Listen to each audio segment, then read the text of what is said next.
Сәлеметсіздер ме балалар? Көңіл күйлерің қалай? Менікі де 3 күндік демалыстан кейін өте тамаша болып тұр көңіл күйі. Сендерге бүгінгі сабаққа сәттілік тілеймін. Рахмет, отырыңдар. Бүгінгі біздің сабағымыздың тақырыбын балалар болжап алайық. Ол үшін мен сендерге мынандай суреттер дайындап қойдым. Назар аударып мұқият қарап шығыңдаршы. Суретте не берілген? Нені сурет? Жануарлар деп жатыр, түлік деп жатыр, жарайды, жақсы. Ал нақтылап айтатын болсақ, мынау нені суреті? Қой. Ағылшынша қалай түйе? Жақсы. Жылқы. Ірімшік деп аталады, дұрыс айтасыңдар. Сүттің суретін көріп тұрсыңдар. Ал мына суретті сендер өмір ғой. Ажыр болмайсыңдар. Шөп дейсіңдер ма? Шөпке ұқсай ма? Бұл балалар жүн немесе тері деп айтуға болады. Яғни төрт түліктің суреті және олардан алынатын өнімдер. Сабақтың тақырыбы не болуы мүмкін? Төрт түлік және оның беретіні. Яғни адамға төрт түлік не береді? Біздің сабағымыздың тақырыбы бүгінгі күнді жазып алыңдар балалар. Наурыздың 11-і сынып жұмысы төрт түліктің пайдасы. Төрт түліктің пайдасы. Дәптерлерімізді ашып жазып аламыз.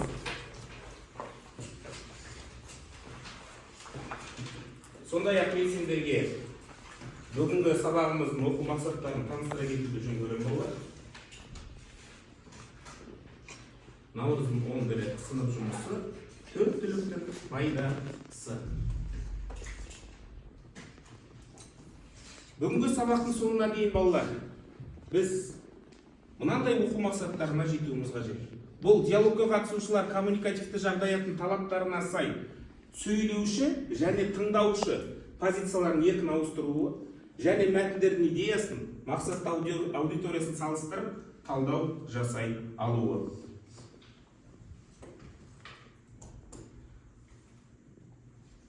Балалар, барлығымыздың алдымызда мынандай бағалау шәкілдері шкалалар тұр.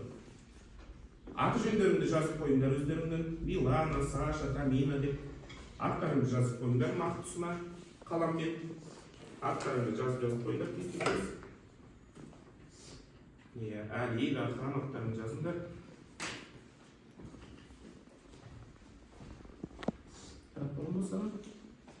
Аттарыңды жазып қойыңдар. Енді балалар, әрбір тапсырманың орындалуы дескриптивіне сай, сендер бұл бағалау шкаласын көтеріп отырасыңдар.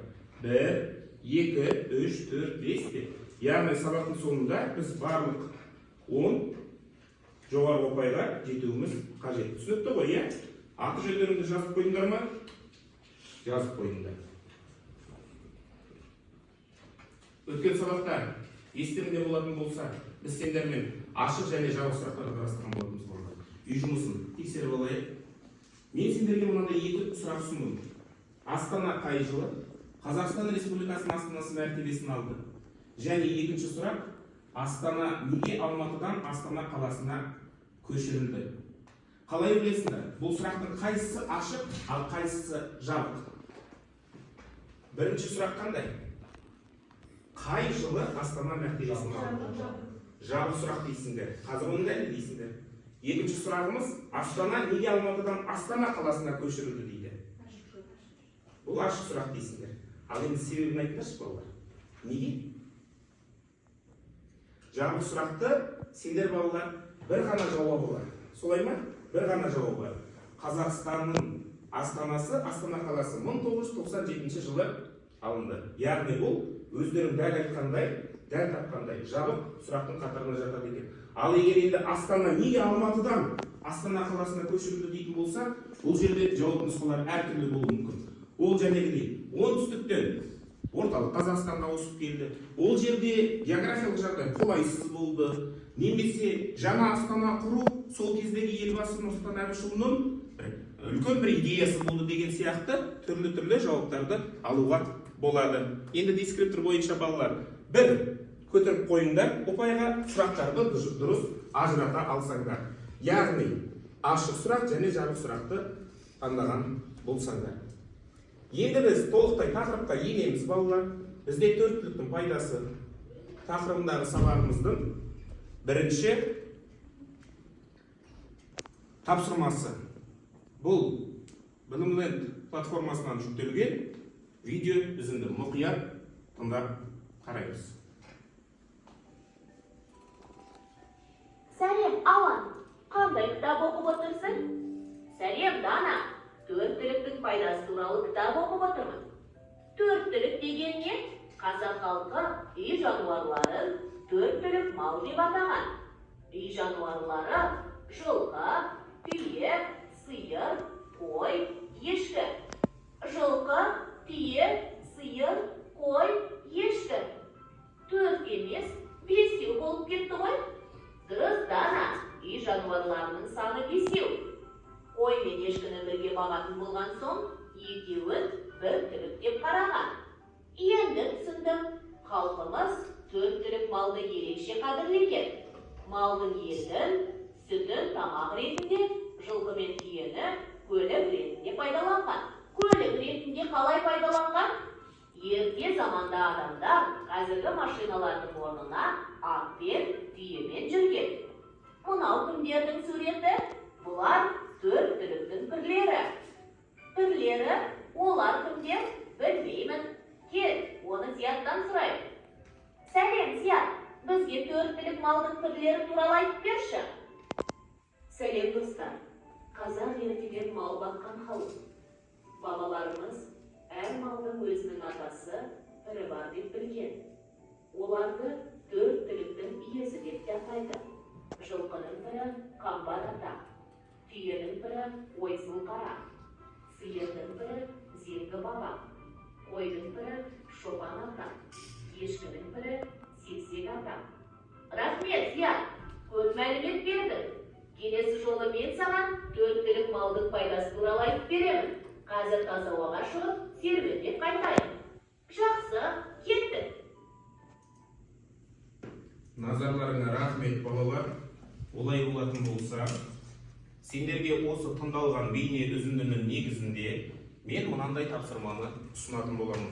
Алдарыңда қағаздарың жатыр, балалар. Алдын ала дайындап қойдым үйлестірме материалдарын. Сендерге мына жерде. Осы тыңдалған бейне үзінді бойынша сендер рет-ретімен қойып шығуларың керек. Бірінші сөйлем, екінші сөйлемдер қандай болуы мүмкін? Ал бастаңдар.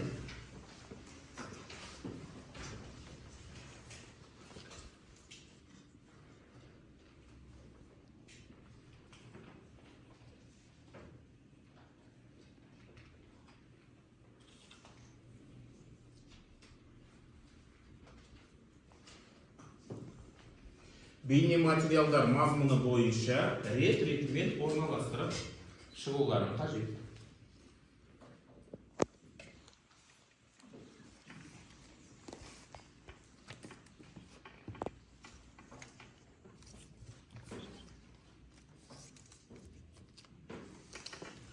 Қайтып аяқтайды, үш шапалақ әдісін қолданасыңдар, балалар.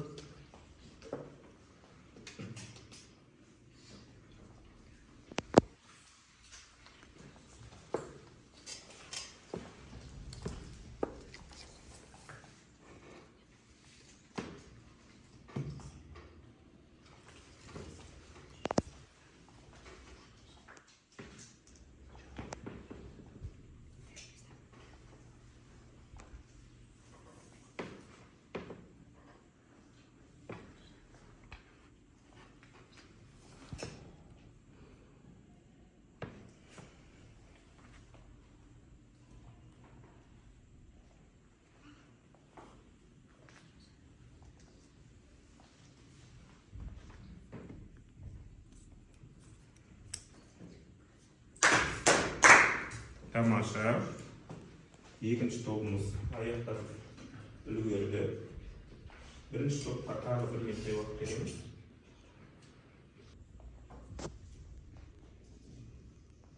Қазір тапсырманы берілген.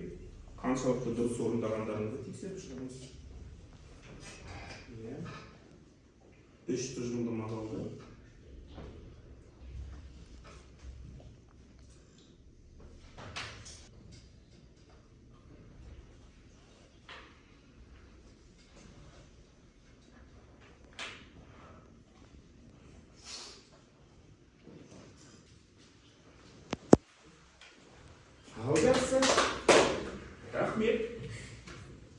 өз жұмысымызды тексереміз балалар.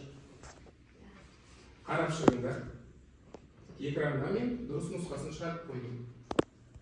Дана төрттілік деген не деп сұрады? Алан қазақ халқы үй жануарларын төрттілік деп атаған. Жылқы, түйе, сиыр, қой, ешкі төртеу емес, бесеу болып кетті ғой, бұл қалай? Дұрыс Дана. Үй жануарларының саны бесеу.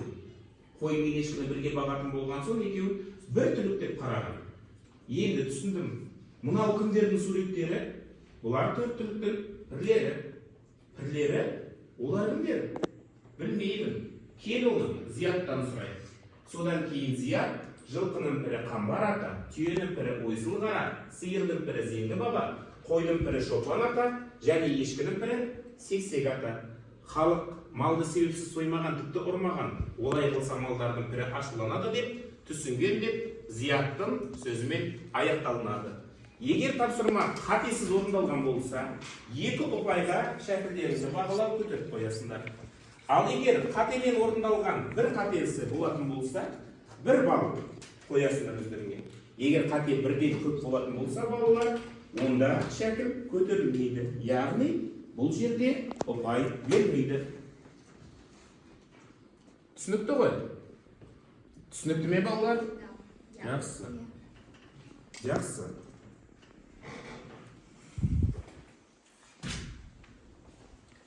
Қазір балалар сендерді сәл сергітейін. Тыңдалған жәнегі мәтін бойынша диалог құрасыңдар. Составить необходимый диалог, иә? Мысалы, мен мысал көрсетіп қойдым. Төрттілік малға не жатады? Сұрақ.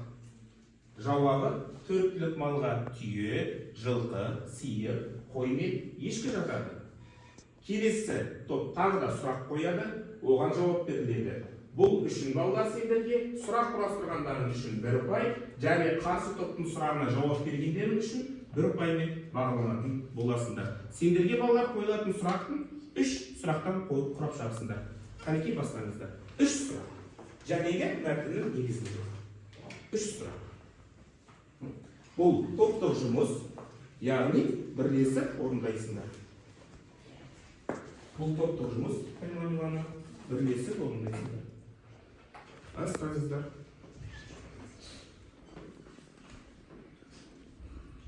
3 сұрақ құрастырылуы қажет.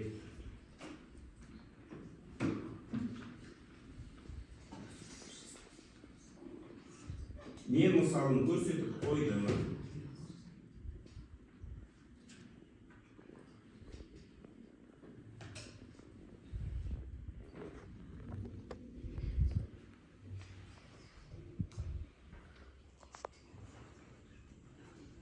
Тек қана сұрақ құрастырасыңдар болар. Жауапты қажеті жоқ. Жауапты екінші топқа, бірінші топқа екінші топ береді. Жақсы? Тек қана сұрақ құрастыру бұл жерде.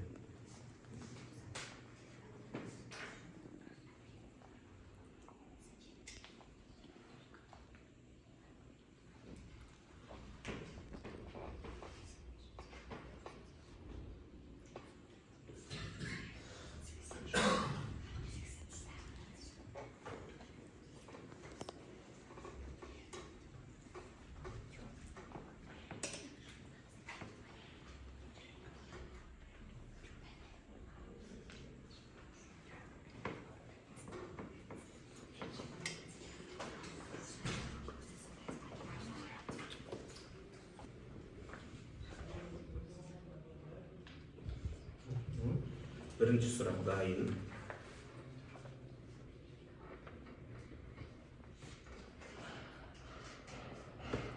Милана, олар кімдер нақтылау керек шығар, конкретизировать. Иә? Олар. Иә, нақтылау керек. Яғни кімдер туралы болып жатыр бүгінгі тақырып?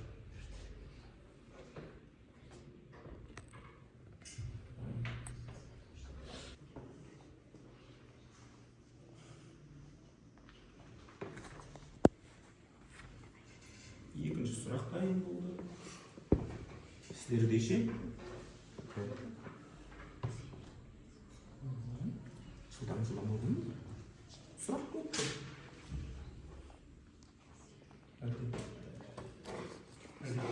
Сұрақ қойғыларың ашық сұрақтар қойғыларың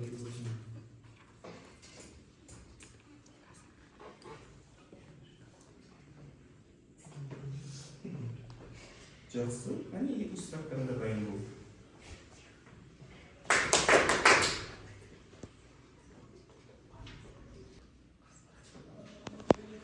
Екінші топ тағы да бұрын аяқтап қойды. Енді бірінші топты тосамыз.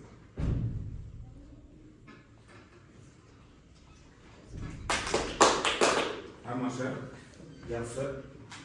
Олай болатын болса, бірінші топ, сендер бірінші сұрақтарыңды екінші топқа арнаңдар. Оқып бере ғой. Неге түлікті бесеу болып кетті? Неге түліктер бесеу дейді? Төрт түлік қой, бірақ неге бесеу болып кетті дейді? Дауысыңды қаттырақ шығарып отыр. Себебі көмегішкі бір жануар деп саналады, дұрыс айтасың. Себебі қой мен ешкі бір жануар деп саналады дейді. Жауаптарыңды алдыңдар ғой. Қанағаттандарың деп ойлаймын. Ал бірінші сұрақ не береді? төрт түлік не береді дейді.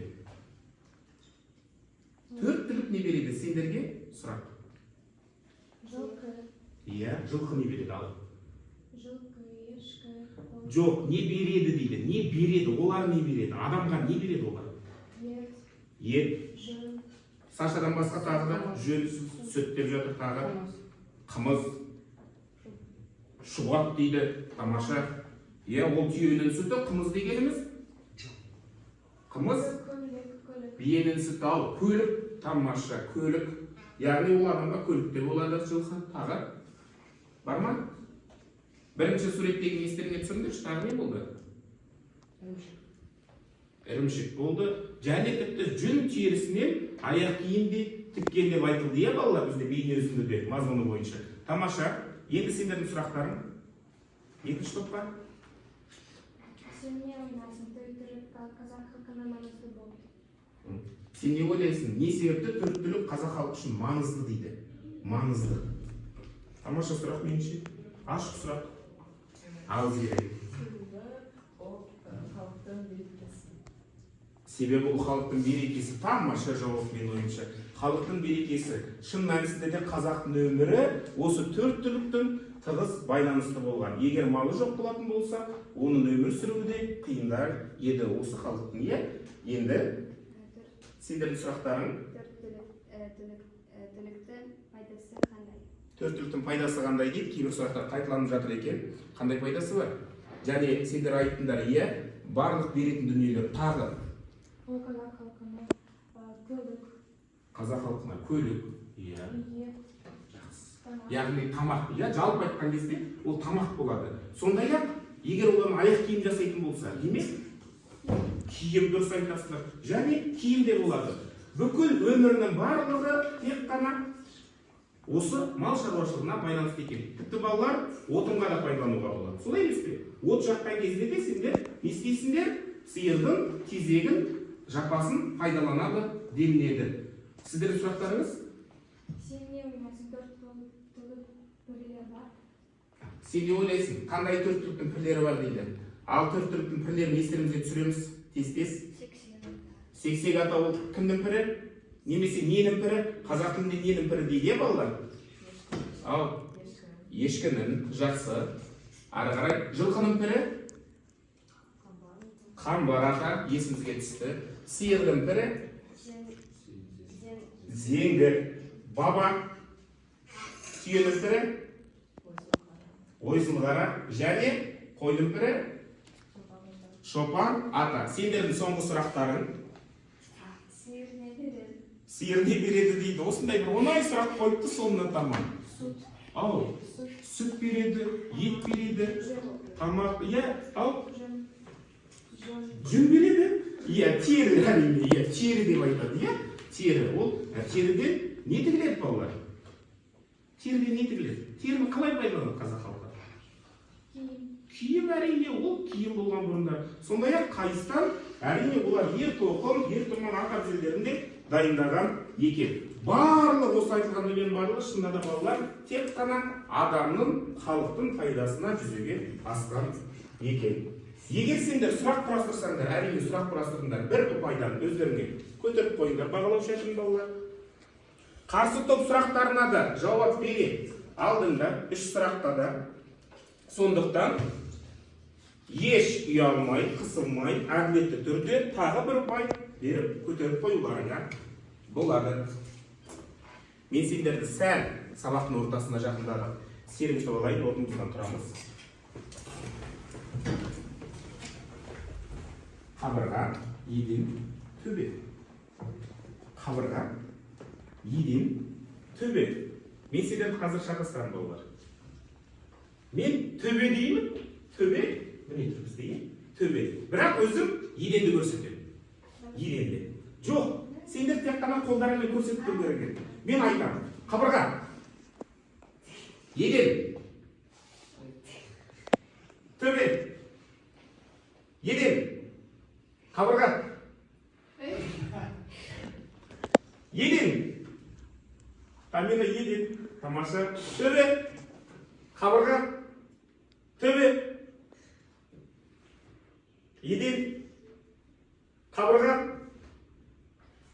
еден, еден. Тамаша, рахмет. Кейбіреулерің әрине шатасып кеткен болды балалар. Бұл жердегі әрине мақсаты біріншіден сендерді серіктеп алу, сондай-ақ кім жаңылыс басады, ал кім мұқият тыңдайды, осыған негізделген болатын мақсат. Рахмет. Біздің екінші негізгі бөліміміз бұл мәтінмен жұмыс балалар. Бірінші топ және екінші топқа сендерге мәтін бөлініп берілді. Мұқият оқып шығуларыңа балалар 3 минут уақыт беріледі. Көрініп тұр ма? Көрініп тұр ма балалар? Барлығыңа? Жақсы.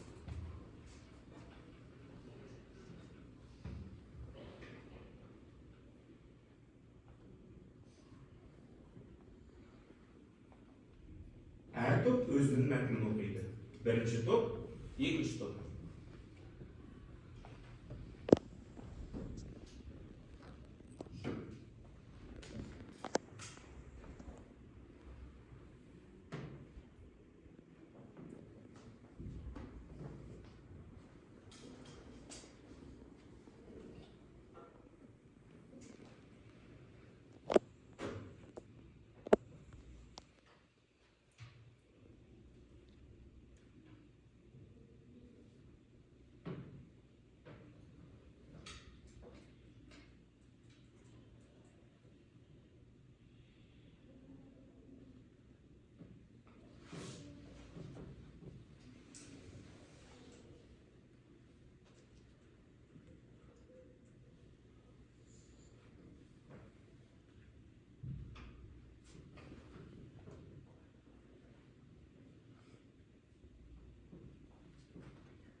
Оқып болдық па? Болдық. Бірінші топ, сендерде қай төрт тіл туралы айтылған мәтінде? Түйе және сиыр малы туралы, иә? Түйе және сиыр малы туралы. Екінші топ сендерде қой мен ешкі және жылқы малы туралы айтылған екен. Енді әрқайсыларың өздерінің мәтін бөлімдерінің бойынша балалар сендерге алдын ала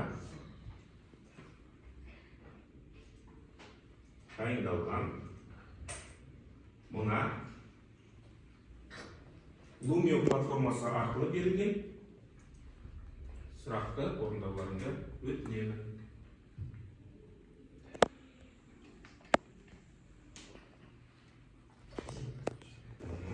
Тақтамыз ашылды балалар. Әркім өзінің мәтіннің бөлігі бойынша ғана оқиды.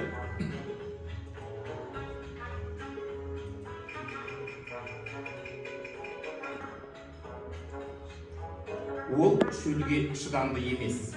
Қай жануар туралы айтылыпты? Түйе туралы айтылыпты. Шындық па жоқ өтірік пе? Немесе жалған деп те айтады. Шындық дұрыс, өтірік дұрыс емес. Иә? Жалғастырамыз. Мұқият болыңдар.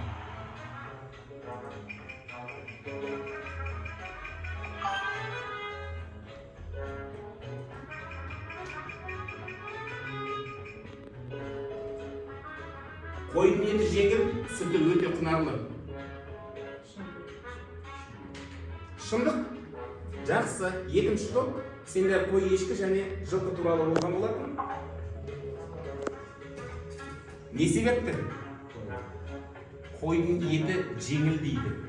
Жеңіл ме қойдың еті балалар? Дұрыс айтады, ауыр деп жатыр Саша. Қойдың еті ауыр ғой.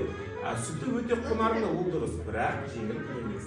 Демек балалар, бұл жауапты таңдағанымыз дұрыс болар еді. Екінші топ сендерге қателесіп үлгердіңдер.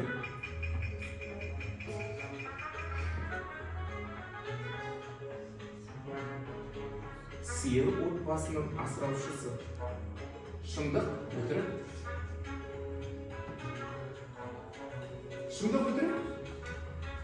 Отбасының асыраушысы ма сиыр? Шындық.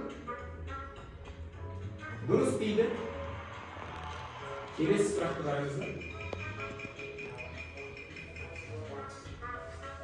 Ешкінің мінезі ұшқалақ немесе ойнақы деп айтуға болады. Шындық немесе өтірік. Барлығы және тыңдалған мәтін бойынша. Шындық, Рабия шындық деп жатыр. Тамаша.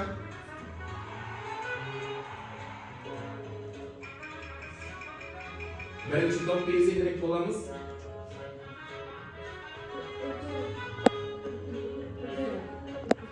Сиырдың сүті айран дейді, ал мүйізіне қара жасайды дейді. Ал? Есімен Саша, ақылдасып алыңдар өзара. Шындық па жоқ өтірік пе? Өтірік? Әрине сиырдың сүтінен айран ұйытылады ғой балалар. Ал мүйізінен ертеректе қара жасаған екен.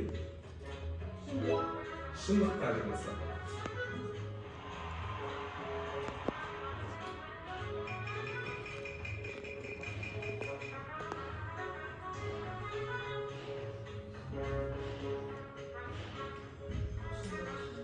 Қой мен ешкім иленген терісінен аяқ киім тігеді. Шындық? Тамаша.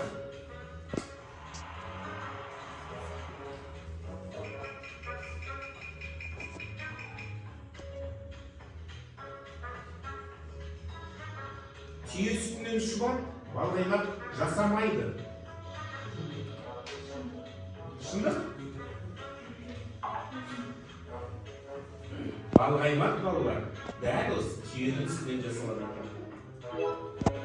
Егер өтірікті таңдаған болсаңдар, онда ол дұрыс болып шығар еді. Мен сендерді шатастыру мақсатында болу істейтсін жұрнағын қойып отырмын.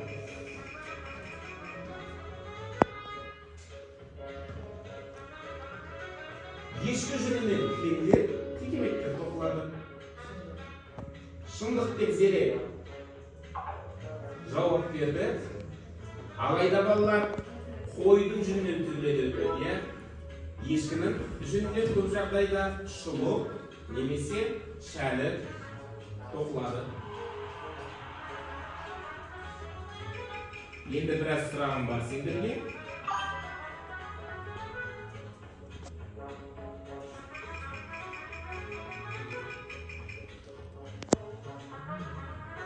Ешкі жүнінен түгіп орамалдар тоқиды. Орамал. Орамал ол әжеміздің жабатын орамал. Шындық немесе өтірік? Шындық?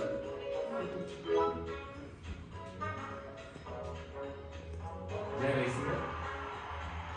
Және бізде соңғы сұрақ қалды. Бірінші топ белсендірек боламыз. Бұл бізде екі еселеніп жатыр, оған назар аудармаңдар. Сендерге ең бастысы дұрыс жауап беру. Және түйе туралы мәтіннің бөлігі кімде болып еді? Шындық? Зере екінші рет қателесуге болмайды. Шындық дейді. Тамаша. Шындық. Шындық. Сонымен балалар, біз өз қорытындылаймыз. Енді дескрипторды қарап шығыңдар.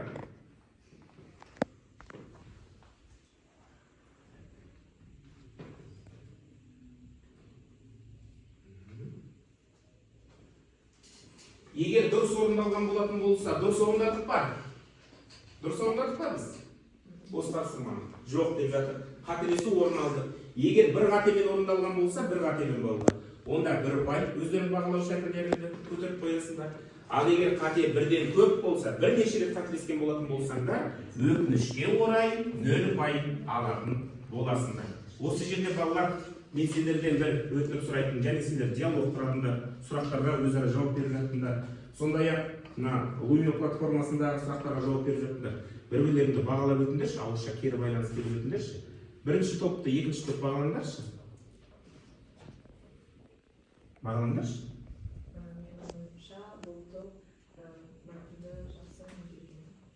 Мәтінді жақсы меңгерген дейсің, иә? Жақсы, ол енді сенің ойың. Сіздерде екінші топқа қандай кері байланысындасың? Топта бірнеше қате бар? Оны мен келісемін. Шындық. Олай болатын болса, екінші топтан да тағы бір кері байланыс. Қандай кері байланыс бересіңдер? Бірнеше қате бар деп жатыр сендерде. Енді әділетті түрде кері байланыс беріңдерші. Жауап толық емес дейді. Жауап толық емес дейді. Ал енді сендер неге жауап бересіңдер? Жауап толық қажет етеді дейді Саша. Рахмет, жарайсыңдар балалар. Бұл жерде балалар шын мәнісінде әділеттігіне келетін болсақ, иә, бізде қателер орын алып жатыр. Ол дұрыс нәрсе. Қателесу ол жаңа дүниені үйренуге деген талпыныстан тұрады. Рахмет. Енді балалар, сендерге тапсырманың ең күрделі нұсқасын ұсынамын. Бұл Попс формуласы. Немесе бұл кейде біз сабақта жиі пайдаланамыз сендермен 4 сөйлем әдісі дейді. Эссе жазудан кейінгі ең қиыны осы 4 сөйлем әдісі. Сендер маған балалар қазір осы дайын шаблондарды пайдалана отырып, бірінші сөйлем менің ойымша, екінші сөйлем мен оны былай түсінемін, үшінші сөйлем оны мынандай деректермен, мысалдармен дәлелдей аламын, және төртінші сөйлем осыған байланысты мен мынандай қорытындыға келемін деп соңғы әрі нақты қорытынды сөйлемдерді беріңдер деген өтінішім бар. Қанекей?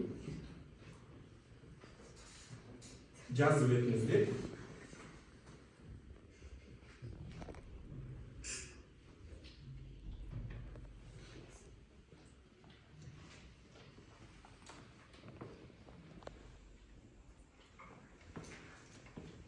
Сабақтар және бейне үзінді бар, оқылған мәтін бар, соның барлық ақпаратын қамтып отырып балалар Попс формуласын құрап беріңдер.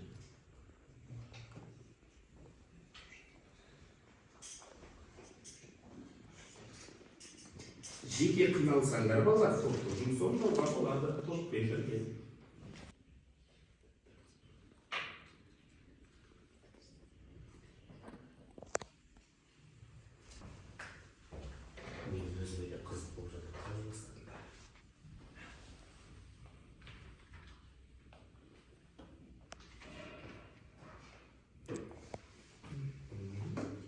Дұрыс арнадасында сіздер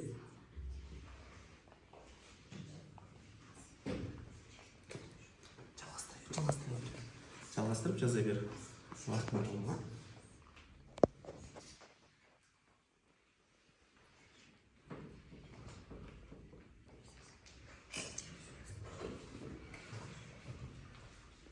Осы жолы бірінші топ жылдам орындап жатыр жұмысты.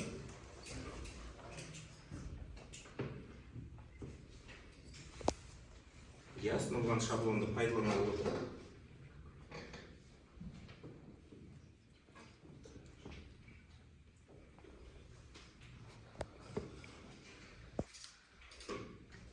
Аяқтаған топ 3 шапалақ.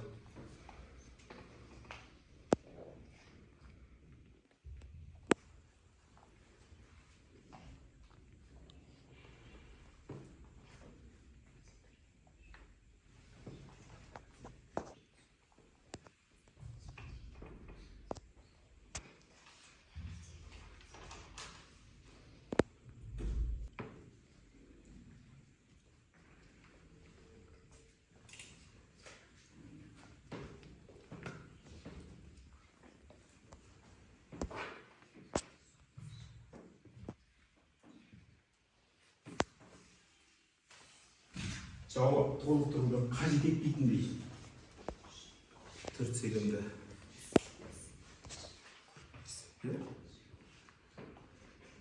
Жалғастырайық.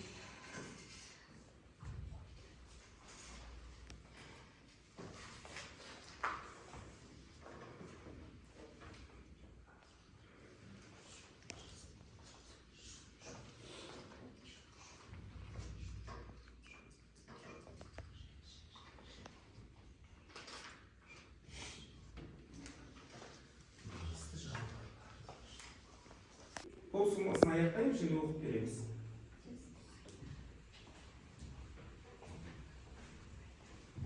Дескрипторларға да назар аударып отырмын. Өзіндік ойын білдіргені үшін бірінші сөйлем үшін 1 балл, өз ойын түсіндіре алғаны үшін 1 балл, мысал келтіргені үшін 1 балл және қорытынды жасағаны үшін 1 балл.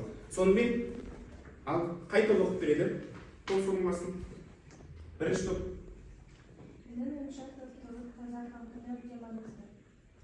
Сен оны былай түсінеміз, он қазақ халқының ет, жүн, тамақ, сүт қылып берді.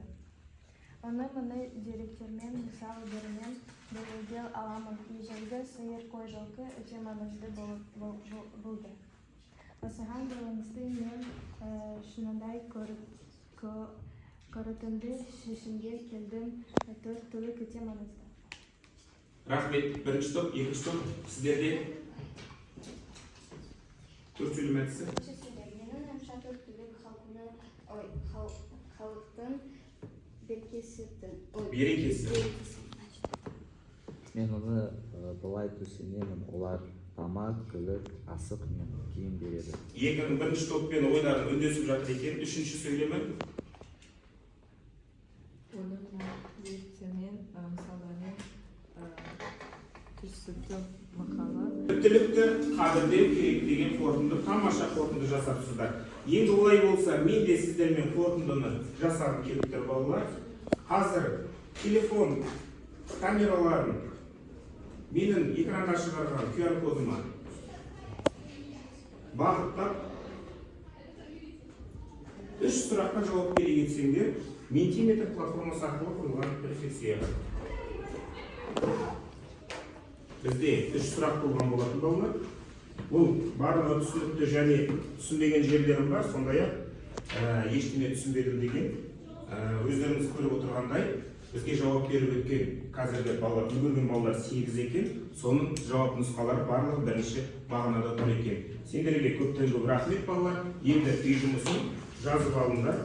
Мен сендерге соңғы үй жұмысын ұсынайын. Бұл балалар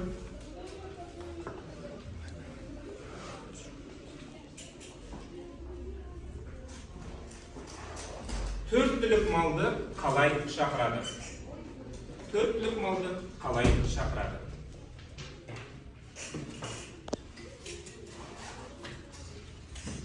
Қазақ халқы төрттілік малды қалай шақырады?